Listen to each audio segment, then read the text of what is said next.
ಇಲ್ಲಿ ಮಾರ್ಕಂಡೇಯ ಋಷಿಗಳು ಹಾಗೂ ಇರೋತಕ್ಕಂಥ ನಮ್ಮಲ್ಲಿ ಇನ್ನೊಂದು ಋಷಿಯಾದಂಥ ಯಾರೋ ಹೈಗ್ರೀವರು,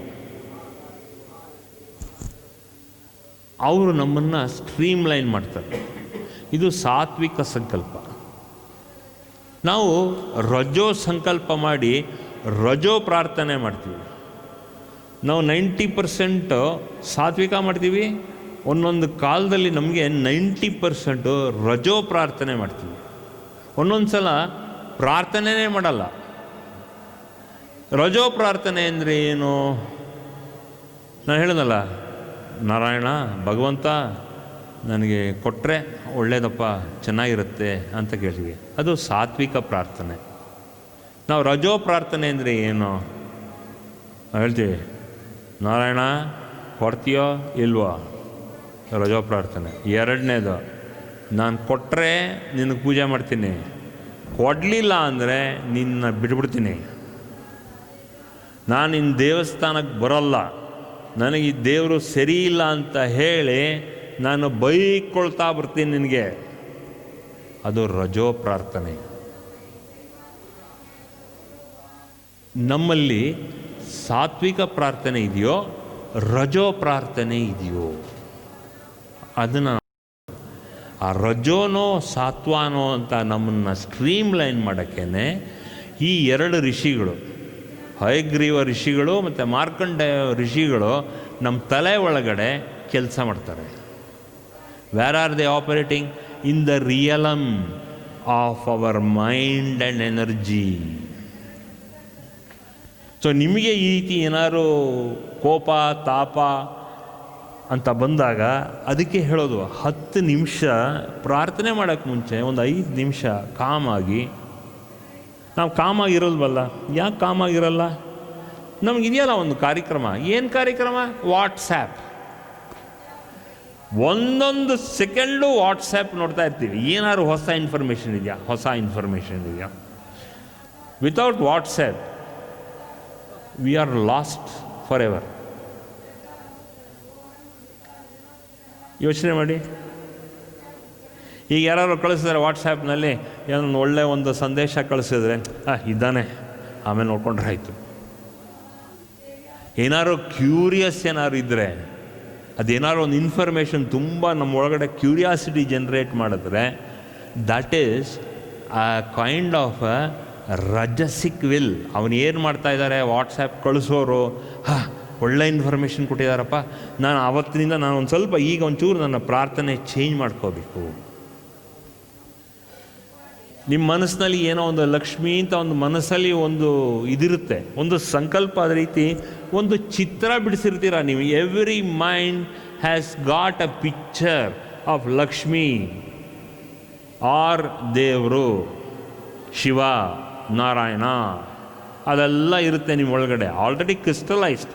ಈ ಜನ್ಮದ್ದಲ್ಲ, ಹೋದಲ್ಲ, ಹಲವಾರು ಜನ್ಮಗಳಿಂದ ಈ ಪ್ರಾರ್ಥನೆ ಹೀಗೆ ಮಾಡಬೇಕು. ಶಿವನ ರೂಪ ಅಂದರೆ ನಿಮ್ಗೆ ಗೊತ್ತಾಗುತ್ತೆ. ನಿಮ್ಮ ಮೈಂಡ್ ಆಲ್ರೆಡಿ ಅದು ನೀವು ಫೋಟೋ ನೋಡಿ ಅಂತ ತಿಳ್ಕೊಳ್ಳೋದು ಬೇಕಾಗಿಲ್ಲ. Why? Because it is already crystallised in your heart. ಯಾಕಂದರೆ ನಿಮ್ಮ ಒಂದೊಂದು ಉಸಿರು ಕೂಡ it goes around that gods. ಎಲ್ಲ ದೇವರ ರೂಪಗಳಲ್ಲೂ ನಿಮ್ಮ ಉಸಿರು ಅದರ ಸುತ್ತ ಸಂಚಾರ ಮಾಡ್ತಿರುತ್ತೆ, ಅದರ ಒಳಗಡೆ ಸಂಚಾರ ಮಾಡ್ತಿರುತ್ತೆ. You should understand the first principle is every God and every form of God, your breath is already aligned and it is passing through. ಈಗ ನೀವು ಮುಸ್ಲಿಮ್ ಆಗಿದ ಅಂದ್ಕೊಳ್ಳಿ, ಈವನ್ ನೀವು ಯಾವುದೇ ಮಠದಲ್ಲಿ ಅಂದರೆ ಮತ ಇದ್ದರೂ ಕೂಡ ಆ ಮತದಲ್ಲೂ ಕೂಡ ಆ ದೇವರಿದಾನಲ್ಲ, ಆ ದೇವರ ಒಳಗಡೆ ಈ ಉಸಿರು ಹೋಗಿ ಹೋಗುತ್ತಲ್ಲ. ಗಾಳಿ ನಾವು ಯಾವ ಏರಿಯಾನಲ್ಲಿದೆಯೋ ಆ ಗಾಳಿ ನಮಗೆ ವಿಚಾರವಾಗಿ ಕಾಣಿಸುತ್ತೆ. ಆ ಗಾಳಿ ಎಲ್ಲೆಲ್ಲ ಓಡ್ತು ನಮಗೇನು ಗೊತ್ತು? ಅದಕ್ಕೆ ಹೇಳೋದು ಪಂಚಭೂತಗಳು is omnipotent, omniscient and omnipresent. ಪಂಚಭೂತಗಳಲ್ಲಿ ಇರೋತಕ್ಕಂಥ ವಿಚಾರ, ಅದರಲ್ಲಿ ಇರೋತಕ್ಕಂಥ ಜ್ಞಾನ ನಮಗಿದೆಯಾ ಅಂತ ನಾವು ಆಗಾಗ ನೋಡ್ಕೋಬೇಕು.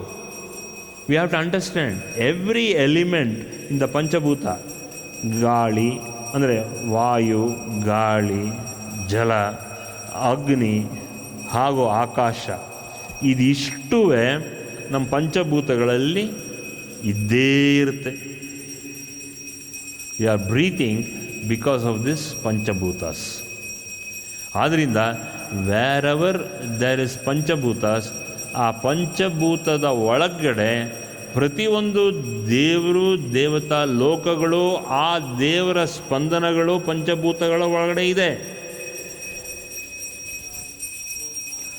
ಅದನ್ನು ನಾವು ಅರ್ಥ ಮಾಡ್ಕೋಬೇಕು, ಡೈರೆಕ್ಷನ್ ಹೋಗಬೇಕು. ಅದಕ್ಕೆ ಬೆಳಗ್ಗೆ ಒಂದು 10 ನಿಮಿಷ 15 ನಿಮಿಷ ನೀವು ಸುಮ್ಮನೆ ಏಕಾಂತದಲ್ಲಿ ಇಟ್ಕೊಂಡಾಗ ಒಂದು 10 ನಿಮಿಷ ನಿಮ್ಮ ಥಾಟ್ಸು ಚೆನ್ನಾಗಿ ಫ್ರೆಶ್ ಥಾಟ್ಸ್ ಬರುತ್ತೆ, ಮೈಂಡು ಫ್ರೆಶ್ ಆಗಿರುತ್ತೆ, ಥಿಂಕಿಂಗ್ ಚೆನ್ನಾಗಿರುತ್ತೆ.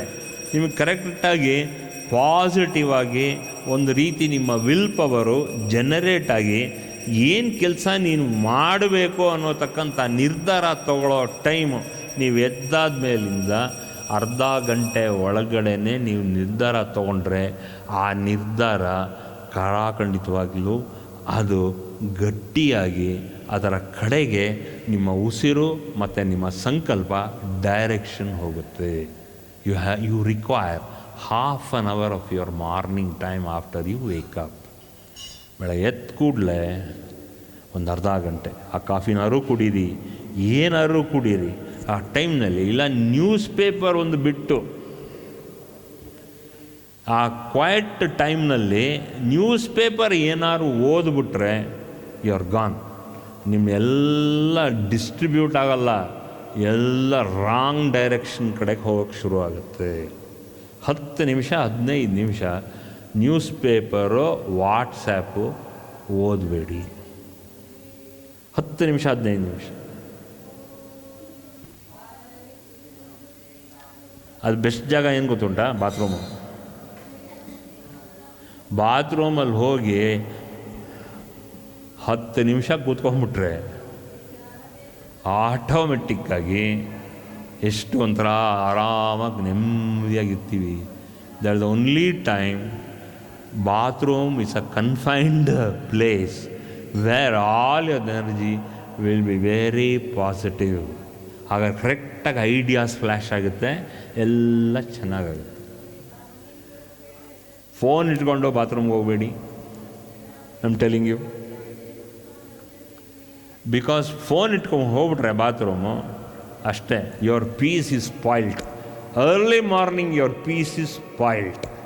ಯಾರು ಬಾತ್ರೂಮ್ ಹೊಡ್ಕೊಳ್ಳಿ, ಏನಾರು ಮಾಡಲಿ, ಅವರ ಫೋನ್ ಮಾಡಿದ್ದಾನೆ ಇಲ್ಲ, ಬಾತ್ರೂಮಿಂದ ಏನು ವಾಯ್ಸೇ ಕೊಡಬೇಡಿ. ನೀವು ತಕ್ಷಣ ಹೇಳಬೇಡಿ ಇನ್ನು 10 ನಿಮಿಷ ಬಿಟ್ಕೊಂಡು ಫೋನ್ ಮಾಡಿ ಅಂತೆಲ್ಲ ಹೇಳೋಕ್ಕೆ ಹೋಗಬೇಡಿ. Don't pass on information when you are in a bathroom. Bathroom is the place where you convert and transform all your negative things into positive and divine things. ಹೊರದೇಶಕ್ಕೆ ಒಂದು ಸಲ ನಾನು ಹೋದಾಗ ಅದನ್ನೇ ಹೇಳಿದೆ. ಕೇಳಿದ್ರು, guruji where will you find peace ಅಂತ ಕೇಳೋದು. In kitchen or in puja room or in with discoursing to us ಅಂತ. ಏನಿಲ್ಲ, only in bathroom. Where you get peace ಅಂದರೆ ದ ಆನ್ಸರ್ ವಾಸ್ ಸೋ, ಅವ್ರಿಗೆಲ್ಲ ಅಂದರೆ ಏನಪ್ಪ ಇದು ದೇವ್ರ ಮನೆ ಅಂತಾರೆ, ಇವ್ರನ್ನ ಇಲ್ಲಂತಾರೆ, ಏನು bathroom. I get peace the 10 minutes in bathroom only. ನೀವು ನಾಳೆಯಿಂದ ಟ್ರೈ ಮಾಡಿ. ಯಾಕಂದ್ರೆ ಇನ್ ಬಾತ್ರೂಮೇನೆ ಆ ಕ್ವೈಟಾಗಿರೋದು. ಯಾರು ಹೊರಗಡೆ ಇದ್ದರೆ ಅವ್ರು ಹೊಡ್ಕೊಂಡು ಏನಾದ್ರು ಮಾಡ್ಕೊಳ್ಳಿ, ಬಾಗಿಲನ್ನ ತಟ್ಕೊಂಡ್ರು ಮಾಡ್ಕೊಳ್ಳಿ, but don't disturb, don't be disturbed. 10 ನಿಮಿಷ. If you have that kind of an excess water in your bathroom or in your house, ನೀರು ಬಿಟ್ಕೊಳ್ಳಿ ಸ್ವಲ್ಪ. That water brings the sound of water brings lot of peace. That is a Japanese method. Flowing water falls, ಅದೆಲ್ಲ ಮಾಡಿಕೊಂಡ್ರೆ ಆ ಥರ ಏನಾದ್ರು ಸನ್ನಿವೇಶನ ಇದ್ದಾಗ you just find lot of peace. ಖಂಡಿತ ದೇವ್ರ ಮನೆಯಲ್ಲಿ ಸಿಗಲ್ಲ. Active mind will not find peace in a puja room. ಏನಾದ್ರು ಮಾಡಬೇಕು ಅಂತ ಮನಸ್ಸು ಹೋಗ್ತಾ ಇರುತ್ತೆ. ಅಟ್ಲೀಸ್ಟ್ ದೇವ್ರನ್ನ ಚೆನ್ನಾಗಿ ಪ್ರಾರ್ಥನೆ ಮಾಡ್ತೀನಿ, ಒಳ್ಳೆ ನಾಮ ಹೇಳ್ತೀನಿ, ಇಲ್ಲ ಏನಾದ್ರು ಮಾಡಿ ಒಳ್ಳೆ ಸಂಕಲ್ಪ ಮಾಡ್ಕೋತೀವಿ ಅಂತ ಹೇಳ್ತೀವಿ. ಬಟ್ ಜಲ ಇದ್ದ ಕಡೆ ಸ್ವಲ್ಪ ನೀರನ್ನು ಬಿಟ್ಟರೆ that flowing of water that gives you lot of peace. If you are ready to pay the water bill, nothing like paying a water bill. ಒಂಥರ clock clock clock clock clock clock ಶಬ್ದ ಇದೆಯಲ್ಲ, it ಕಾಮ್ಸ್ your mind. ತುಂಬ ಚೆನ್ನಾಗಿರುತ್ತೆ.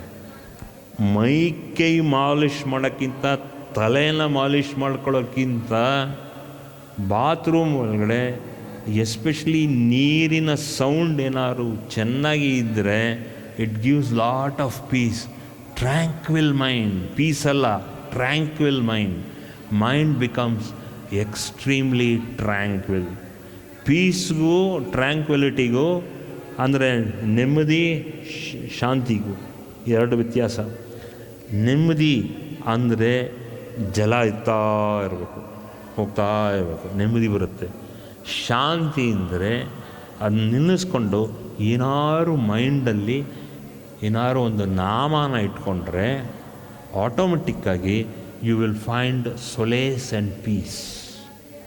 If you want quietude, if you want silence, nothing like flowing water, the sound of a flowing water. ಇದು ಮುಖ್ಯವಾಗಿ ಇವತ್ತು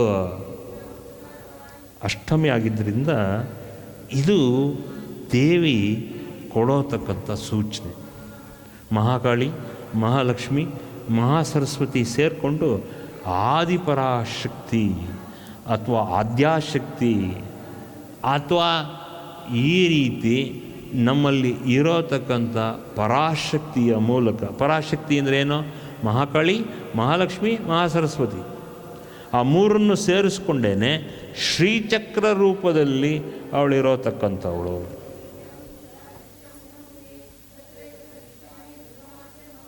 ಅದಕ್ಕೆ ನೀವು ಯಾವುದಾದ್ರೂ ಒಂದು ಕ್ವೈಟ್ ಜಾಗ, ಅದು ಎಸ್ಪೆಷಲಿ ಜರಿ ಹರಿಯೋತಕ್ಕಂಥ ಜಾಗ ಅಥವಾ ವಾಟರ್ ಫಾಲ್ ಬೀಳೋತಕ್ಕಂಥ ವಿಚಾರ, ಜಲಪಾತ ಅದು ಬೀಳೋತಕ್ಕಂಥ ಜಾಗ, ನಿಮಗೆ ಏನೋ ಒಂದು ರೀತಿ ನಿಮಗೆ ಗೊತ್ತಿಲ್ಲದೆ ಇದ್ದಂಗೆ ಆ ಸ್ಪಂದನ ಒಳಗಡೆ ಸೀದಾ ಹೊಟ್ಟೋಗುತ್ತೆ. ತಲೆಯಿಂದ ಹೋಗಲ್ಲ, ಬಾಯಿ ಮೂಗಿಂದ ಹೋಗಲ್ಲ, ಪಂಚೇಂದ್ರಿಯಗಳಿಂದ ಹೋಗಲ್ಲ.